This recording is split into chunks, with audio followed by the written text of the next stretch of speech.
12 দিন বা 13 দিন হৈছিলে। আপোনালোকে জানে আমাৰ পৰম্পৰা আছিল 88 বছৰীয়া বিধানসভাত এতিয়ালৈকে 3বাৰকৈ অধিৱেশন হয় আৰু আমি ৰাইজৰ কথাখিনি 3বাৰ ক'বলৈ সুযোগ পাওঁ। কিন্তু এইবাৰ বিধানসভাৰ ফালৰ পৰা এটা নিয়ম কৰি দিয়া হ'ল যে বছৰেকত মাত্ৰ 2বাৰ হ'ব আৰু এইবাৰ মাত্ৰ আমাৰ ৱৰ্কিং ডেজ যিমান দূৰ মোৰ মনত পৰে 12 দিনমান হ'ল আৰু তাৰ ভিতৰত আপোনালোকে ভাবি আচৰিত হ'ব, শুনি আচৰিত হ'ব, মুখ্যমন্ত্ৰী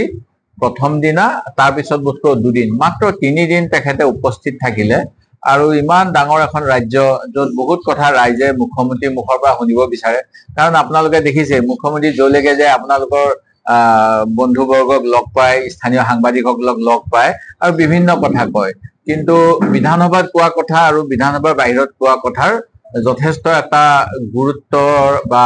তাৰতম্য থাকে। এইখিনি কিন্তু আমি মুখ্যমন্ত্ৰী মহোদয়ৰ পৰা এইবাৰ নাপালো। মই বিধানসভাৰ বিষয়ে যোৱা সময়ছোৱাত যিখিনি কথা কৈছো, তাৰোপৰি মই নলবাৰীলৈ আহি থাকোতে মোৰ সতীৰ্থসকলে মোক কৈছিল যে বৰ্তমানৰ মুখ্যমন্ত্ৰীজনে অন্যায় কৰা কামখিনি দেখিলেও নেদেখাৰ ভেকচন ধৰে, তেখেতে নিজে কৰা কামখিনিহে অগ্ৰাধিকাৰ দিব বিচাৰে। তাৰ মই গোটেই উদাহৰণ অসমত দিব পাৰো। উদাহৰণস্বৰূপে সৰ্বানন্দ সোণোৱাল ডাঙৰীয়াৰ দিনত বৰাক ভেলীত এটা ছেক্ৰেটেৰিয়েট কৰাৰ কথা আছিলে, সেইটো নহ'ল। আৰু উজনিত ৰাইজে নিবিচাৰকে এতিয়া ছেক্ৰেটেৰিয়েট বোলে অহা বছৰ হৈয়ে যাব। ঠিক তেনেকৈ সৰ্বানন্দ সোণোৱাল ডাঙৰীয়াৰ দিনত এটা তাৰকা গৃহ কৰাৰ কথা আছিল। আমাৰ প্ৰায় প্ৰতিখন জিলাতে এটা এটা বিজ্ঞান মানসিকতা বৃদ্ধি কৰিবলৈ প্লেনেটৰিয়ামৰ কথা আছিল, যিটো সৰ্বানন্দ সোণোৱাল মুখ্যমন্ত্ৰী থকাৰ সময়ত ডিব্ৰুগড়, মাজুলী এইবিলাকত কৰা হৈছিল। তাৰ ইতিমধ্যে ফিতা কাটিব লগা আছিল সেইবিলাক প্ৰায় 5 বছৰ আগতে, কিন্তু এতিয়ালৈকে সেইবিলাক কমপ্লিট নহ'ল। এতিয়া ঠিক তেনেকুৱা এটা ঘটনা আপোনালোকৰ এই জিলাতো হৈ আছে। নলবাৰী চহৰৰ পৰা পশ্চিমেৰে ওলাই যোৱা যিটো বৰকুৰাৰ থকা ৰেল গেটৰ ওচৰত ফ্লাইঅভাৰ, এই ফ্লাইঅভাৰখনো 2023 চনতে সম্পূৰ্ণ হ'ব লগা আছিল, যি সময়ত অশোক শৰ্মা ডাঙৰীয়া ইয়াৰ বিধায়ক আছিল। আৰু সেই কামটোৰো এতিয়ালৈকে আপোনালোকে শুনি আচৰিত হ'ব যে 60% কামো হোৱা নাই এই ফ্লাইঅভাৰখনৰ। আৰু তাৰ ফলত প্ৰতিদিনে সাধাৰণ নাগৰিকৰ যথেষ্ট কষ্ট হৈছে। কিন্তু ইমান নতুন নতুন কাম হাতত লোৱা মন্ত্ৰীসভাখনে, চৰকাৰখনে আগৰ চৰকাৰৰ দিনত কৰা কামখিনি কিন্তু সমাপ্ত কৰিবলৈ কি কাৰণে অনীহা প্ৰকাশ কৰিছে, এই কথাটো মই আপোনালোকৰ মাধ্যমেৰে চৰকাৰৰ পৰা স্পষ্টীকৰণ বিচাৰো। ঠিক তেনেকৈ অন্য এটা গোটেই ডাঙৰ ঘটনা হৈছে যে আমাৰ বিভিন্ন নগৰ চহৰবিলাকৰ উন্নয়নৰ বাবে কেন্দ্ৰীয় চৰকাৰৰ পৰা পুঁজি আনিছিল আৰু 106 কোটি টকা দি আপোনালোকৰ নলবাৰী চহৰখনৰো ৰাস্তা ঘাট বহলোৱাৰ কথা আছিল, সৌন্দৰ্য বৰ্ধন কৰাৰ কথা আছিল আৰু এই কামখিনিও সম্পূৰ্ণ হোৱাৰ কথা আছিল 2023 চনত। কিন্তু আজি আমি 25 চন পালোহি, ইয়াৰ 0.5% কাম হ'ল নাই আমাৰ সন্দেহ হয়। আৰু যিখিনি কাম হৈছে তাৰ কোৱালিটি খুব বেয়া। আমাৰ সতীৰ্থ ৰাতুল পাটোৱাৰীয়ে 2 দিনমান আগত ডিভাইডাৰ এটা চুইছিল, মই শুনা পাইছো ডিভাইডাৰটো লগে লগে নাইকিয়া হৈ গ'ল। ইমান নিম্নমানৰ কাম কেনেকৈ মুখ্যমন্ত্ৰী নিজৰ বিভাগত হ'ব পাৰিছে, তাৰ জবাবদিহি মুখ্যমন্ত্ৰী কোনে কৰিব? এই যে আমাৰ যিসকলক বৰ্তমান বিভাগত থৈছে, এই বিধানসভাতো আমি প্ৰশ্ন উঠাইছিলো, গড়কাপ্তানি বিভাগতে কিজানি 60 বছৰৰ ঊৰ্ধৰ সৰ্বাধিক নিযুক্তি দি থৈছে অফিচাৰবিলাকক। তেওঁলোকক ফাইলো চাব দিয়ে, দৰমহাও দিয়ে আৰু নিবনুৱা সমস্যাটো ভয়াৱহ। কিন্তু কি কানেকশ্যন আছে নাজানো, আমাৰ অৱসৰ পাবলগীয়া বিষয়াসকলক অসম চৰকাৰে নিযুক্ত কৰি থৈছে। কেন্দ্ৰীয় চৰকাৰৰ গাইডলাইন আছে 70 বছৰৰ ওপৰৰ বিষয়াকো এতিয়া নিযুক্তি দি থৈছে, ৰিএমপ্লয় কৰি থৈছে, যিটো বৰ শুভ লক্ষণ নহয়, কাৰণ তেওঁলোকৰ যেনেকুৱা জবাবদিহি হ'ব লাগে সেই জবাবদিহি নাথাকে। অন্য এটা ঘটনা হ'ল আমাৰ এই এটা ঘোষণা চৰকাৰে যোৱা বিধানসভাৰ আগে আগে কৰিলে, শ্বহীদ মুকুন্দ কাকতি অসামৰিক হস্পিটেল যিখন, এই হস্পিটেলখনৰ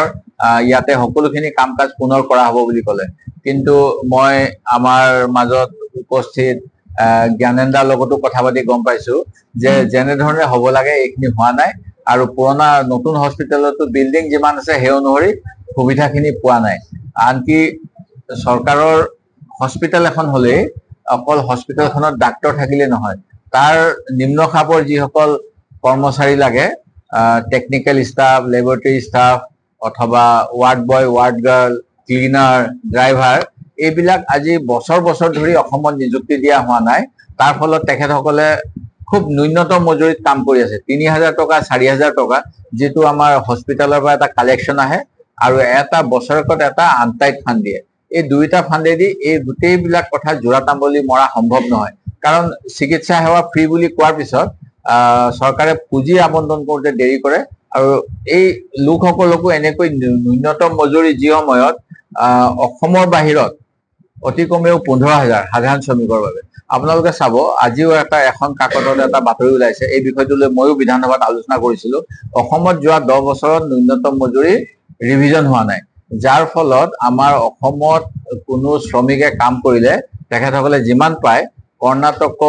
গোৱা কেৰালা এইবিলাকত গ'লে তাতকৈ 3 গুণ বেছি পায় সেই গতিকে আমাৰ ইয়াৰ পৰা প্ৰয়োজন হৈ আছে আৰু বিভিন্ন ধৰণৰ অনিশ্চয়তাত ভোগা যায় তাত কেতিয়াবা কাজিয়া হয় কেতিয়াবা কিবা কাৰণত তেওঁলোকক হত্যা পৰ্যন্ত কৰা হয় ৰেলত আহোঁতে তেওঁলোকে আঘাতপ্ৰাপ্ত হয় মৃত্যু মুখত পৰে এইবিলাকৰ কাৰণে অসম চৰকাৰে একো ব্যৱস্থা লোৱা নাই কিন্তু বাহিৰত কোনোবা মানুহ মৰিলে তেওঁলোকৰ ডেড বডিটো আনিবলৈ চৰকাৰে পুৰা পইচা দিম বুলি এবাৰ বাজেটত ধন ধৰিছে তাৰমানে চৰকাৰো নিশ্চিত যে অসমত আমি নিয়োগ দিব নোৱাৰো বাহিৰত যাব মানুহ মৰিব ঘৰৰ মানুহে ক'ব আমাৰ পইচা দিবলৈ নাই কেনেকৈ আনিম ডেড বডিটো সেইকাৰণে চৰকাৰে হেতুহে ব্যৱস্থা কৰিব অসমতে থাকি পেলাই অসমত কেনেকৈ অসমৰ শ্ৰীবৃদ্ধিৰ কাৰণে অসমীয়া মানুহে কাম কৰিব পাৰে তাৰ বাবে এই চৰকাৰখনৰ কোনো আঁচনিয়ে নাই গতিকে এই কথাবিলাক যথেষ্ট গুৰুত্বপূৰ্ণ আৰু চৰকাৰখনে যিটো কৰিছে মই আচৰিত পাইছো কেইটামান কথা যে আপোনালোকে দেখিছে আমি বিধানসভাৰ অন্তিম দিনা আপোনালোকে যদি আমাৰ অধিৱেশনৰ এটা আলোচনা চাই তাত দেখা পাব যে আমি কৈছিলো অৰুণোদয়টো স্বচ্ছভাৱে হ'ব লাগে যাৰ কাৰণে অৰুণোদয় কৰিছে তেওঁলোকে পোৱক আমাৰ আপত্তি নাই আমি সহযোগ কৰিম বিৰোধী হিচাপে কিন্তু দেখা গ'ল এতিয়া বিজেপিৰ নেতা কৰ্মীসকলে তেওঁলোকক ভোট নিদিলে অৰুণোদয় কটা হ'ব দুখীয়া মানুহক বঞ্চিত কৰিছে শাৰীৰিকভাৱে অক্ষমসকলক বঞ্চিত কৰিছে বিধৱাসকলক বঞ্চিত কৰিছে আৰু এই ঘটনাটো গোটেই অসমতে হৈছে জ্ঞাত হোৱাই নাই আৰু মই ভবাও নাই তেনেকুৱা কিবা এটা জিলা ভিত্তিক এজেণ্ডা এতিয়া ধৰক কিছুমান জিলাত আছে আমাৰ মাটিৰ সমস্যা কিছুমানত আছে যে যিবিলাক মানুহে আজি 50 বছৰ ধৰি